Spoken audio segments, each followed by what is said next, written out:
when I came here, I was expecting people that know different races, like say black people or Caucasian, with different races, people that are educated about different races, but I found it is different. People, they don't really get educated about how to behave in front of different races, how to respond to different races. Welcome to the Melanated Files. In this series, we highlight and share the stories of black people from across the globe. Remember to subscribe to this channel for weekly videos and also follow us on social media for regular updates. Let's get into the interview.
My name is Justin. I came from Rwanda, a country of southern hills and thousands miles. It is a country in Central Africa. It is a beautiful country. Everyone should visit. I came to China in 2014 after my high school graduation. I get a chance and have a good marks in high school, and then I received a government scholarship to come in China. And that's how I came in China. So basically, I came here as a scholarship student from my country. The scholarship was a government scholarship, of course, of Rwanda, and I was doing hotel management. And after 4 years now, I'm doing business administration, but still doing bachelor's degree because the first degree was an associate degree, and now I'm doing business administration. I've been in China for 4 years. I'm kind of middle of my 4.5. It's kind of being targeted in China. My target is really acquiring my education, and I want in the future to work with Chinese companies, with a cooperation with also other different nations to develop different businesses home. That's what basically, because I want to be based in my home country, Rwanda, to be as a linkage or linkage in business between my country and China. I want to go back, but I will also come back in China because as a place I lived and enjoyed to be here, and I will go back and forth. The most thing I like China, I like culture in China. It's really very fresh culture, and they're really welcoming people in general, and I do really like their culture. My favorite Chinese food, it is called tudo jiro fan, which is tudo stand for potatoes, jiro stand for chicken, fan which is rice. So it is from Xinjiang province. There's a place here in China which is really my favorite cuisine in China. Something that I like least about China, it is the climate. The climate in China is different from where I came from. When it is winter here, it is very cold. When it is summer here, it is really hot. I would say winter is very cold because in Rwanda we don't have winter, but I say that it's very cold because I came from Rwanda. It will be a different experience to people who came from the West countries. That's basically what I can say. As a black person, my experience in China, it is varies. It's different from when I came here. I was expecting people that know different races, like say black people or Caucasian, with different races, people that are educated about different races, but I found it is different. People, they don't really get educated about how to behave in front of different races, how to respond to different races, because it is different in other countries how we respond about races. So that was something that shocks me, that people, they don't know how to respond to the races, different races. For example, I was one time I was in a bus. I was sitting in a bus, and when I sat down, the two women stand up from where I was sitting. So I was like, "Wow, is this happening? What's this? How can I call this?" I was, of course, upset, but kind of talked to friends that have been here, and then told me that it happens too, but it is not good. But that happens. I would say that we need people to be open, more, not only in Asia, in Africa, and in different countries, so it may be easier for people to get used to others, to respond to different people. Yeah, I think there are different things that black people could do in China specifically. It is changing the image that Chinese have towards black people. For example, I would say exhibitions, culture exhibition related thing that could teach people directly or indirectly from what they really expect from black people, through cultures, through dialogues, through sports, through different activities that can engage them to be with community here in China. I would say the funniest thing that it is the general thinking, like in Africa is really hot. I'm saying in Africa as a whole continent. There are places that are hot, but there are other places that are not really hot. For example, where I came from is not really that hot, but it's funny that they think that it is very hot in Africa, and because I'm black, it is because it is it's because of the hot. And actually, when you go to think about the hotness, I say that it's really hot here more than in Rwanda, especially in the summertime. Is it easy making Chinese friends here?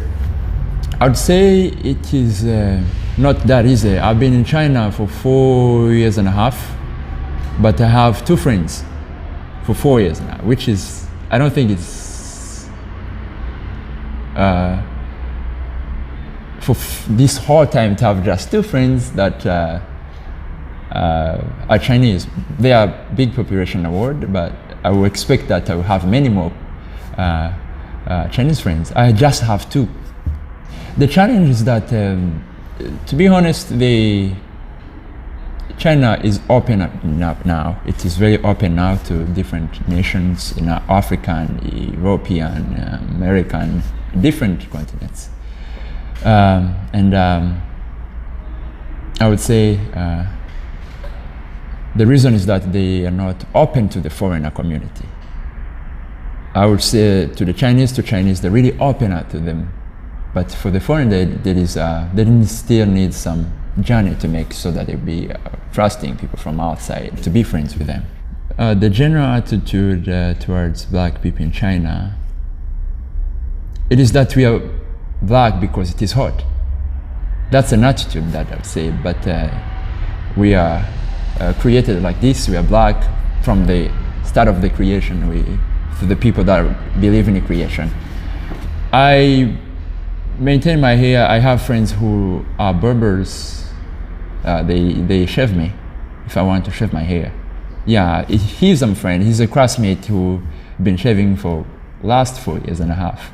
When I'm in China, something that I miss home is people. I miss my family. I miss my friends. That's basic, something that I say I miss much. One thing that will change in the world is discrimination.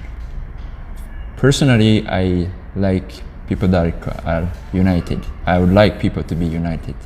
I would like people to be or come in different cultures, in different backgrounds, to be united as one people. My grandpa, it is because he taught me how to behave, how to be a good grandson, discipline.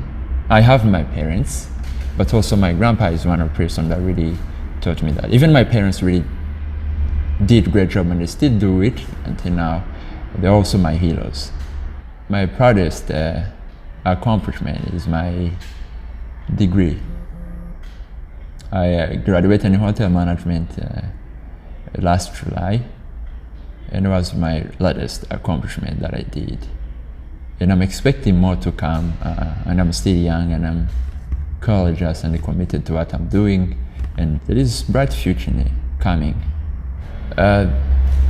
Biggest lesson that I learned in my life, it is to be friendly to people you know, to people you don't know. Why? Because today you're in China, tomorrow you may end up in other places. You need to be outgoing, you need to be a really friendly person to everyone, even though it is not really easy to do, but we should learn continuously. It's a continuous journey to learn how to be friendly to others. My earliest memory, I would say, back in the days, I used to play football, or you can say soccer. And when I started to play soccer, it was with other kids back home.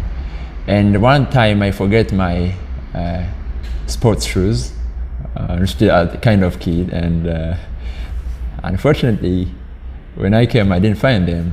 So I was really sad. That was my earliest body that I remember. That was really sad to lose my sports shoes when I was playing sports with other kids. If the world was listening right now, you have 15 seconds. What's one message you would share? I'd say love. Let's love each other, and people that we know that we are united and we are one person, so that we live in a life that is perfect and awesome to everyone. Chinese people, they are really working hard people. They really work hard, and that thing will be learned from different nations. They really work hard. They do like saving. They save money. They work and save for the coming generation, the generation that is coming. And it is not something like old people do, but also the young people also save money. They do work, but also they believe in saving. The favorite person in China, my favorite person in China, it is Jinhua. They have different, that's where I went for school the last 4 years. And I really love Jinhua because that's where that I started my education, and something that you can visit. You can visit different attractions here, like mountains, you can caves. You can even visit different temples. Yeah, that's kind of thing, and also culture related. I would say if you're coming to study in China, you have to make two choices. Are you going to study in Chinese, or are you going to learn in English? If you're going to learn in Chinese, you will be great for you to start learning the language first, and then you go learn your major. If you're going to learn in English, then you flow in English as well, and you can still do great thing. I would say there should not be worry about how people will treat you once you know what you really want. Are you committed to what you want? Are you really committed to go study abroad in different countries that have different culture? Do you want to embrace other cultures? Do you want to be more open up to other countries' cultures? So it matters about yourself. You have to think that the decision to come from yourself and know, is that a good decision to make? And then you can go ahead and do it. The misconception about China, I would say the people, they think that every Chinese know Kung Fu, which is not really true. I have classmates, I have friends that are Chinese, but they don't really know Kung Fu.